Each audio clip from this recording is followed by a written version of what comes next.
As the leading Republican on the Armed Services Committee and a former presidential candidate, John McCain has been intensely involved in the debate on the war in Afghanistan. The arguments being heard in Australia about troop withdrawals are also being heard here, and it's on that basis that Senator McCain agreed to speak to us.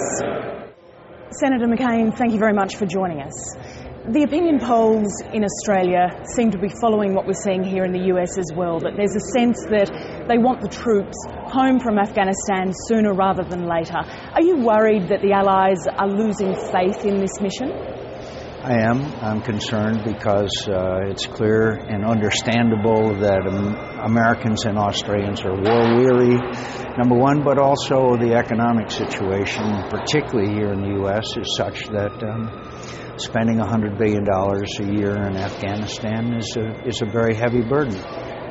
My response to that is that we cannot forget that this is where the attacks of 9/11 began in Afghanistan, and to have Afghanistan deteriorate to a situation where the Taliban can return and perhaps Al-Qaeda and it become a cockpit for the major nations in the region is not in Australia or United States national security interests.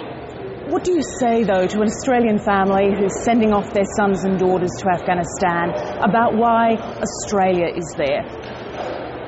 I tell them I thank them for their sons' and daughters' service and sacrifice, and they are our best and strongest allies in many respects.